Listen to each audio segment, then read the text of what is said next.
Hi there, I'm Uzo and welcome to the Avery channel.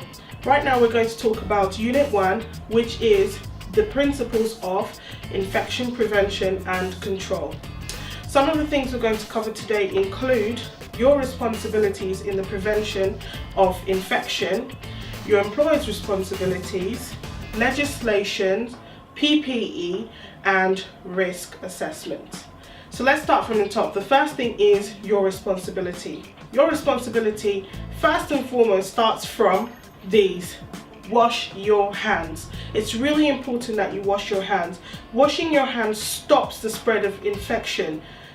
In your workbooks, we've given you a chart that shows you the proper hand washing techniques. Now, washing your hand is the basic thing that you could do, like I said, to prevent and to stop the spread of infection. Soap and water are very effective.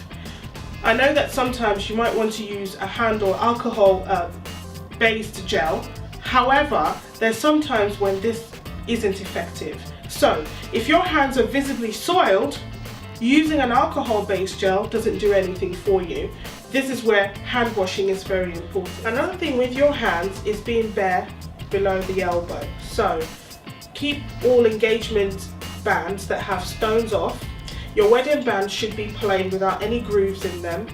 Keep your nails short, no funky nails, coloured nails, nail arts, those sort of things. Keep them short. Also, one thing that I'd have to state with hand washing is always use the soap dispensers within the workplace. Do not use bar soaps or any handheld soaps in your handbags or in your bags that you might have brought. You have to use that which has been provided. The reason for that is the soaps are non-refillable and they're disposable once the dispenser is empty. So pump, wash your hands, and that's it. Now, some workplaces actually provide hand creams. Again, please use those. Do not use a communal jar, again, because these are breeding grounds for bacteria. The next thing to talk about with your responsibility is using personal protective equipment, PPE. PPE is very important because it not only protects you, it protects the patient or the client as well.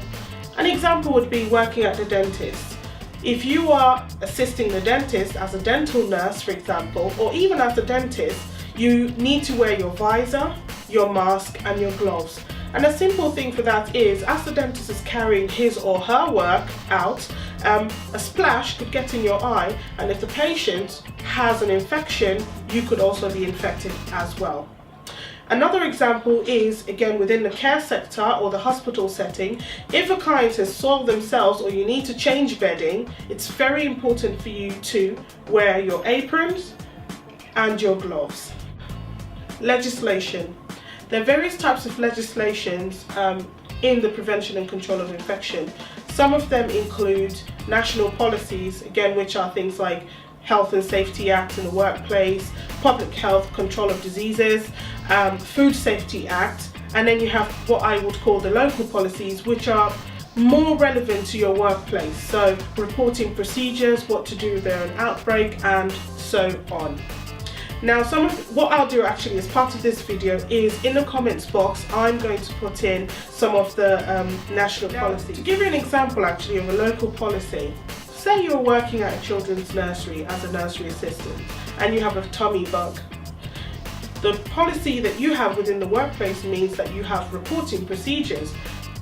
Coming into work might not be a good idea because no one's perfect. Improper hand hygiene, especially having a tummy bug, means that you could possibly pass on that bug to the children that are in your care. So that is an example of what I would say a local policy or workplace policy. National policies sometimes also tie into trust policies, again, if you're working sort of in the healthcare sector.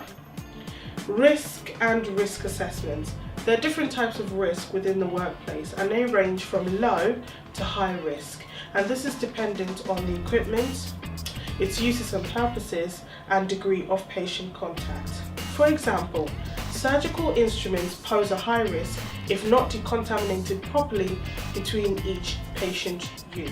These instruments become contaminated with blood or other high-risk bodily fluids, posing a risk of cross-infection with viruses such as hepatitis B or HIV. In contrast, wash bowls or sinks pose a low risk of infection as they only have indirect contact with the patient's skin. Thank you for watching, and I hope this video sort of gives you the guide that you need to complete Unit 1.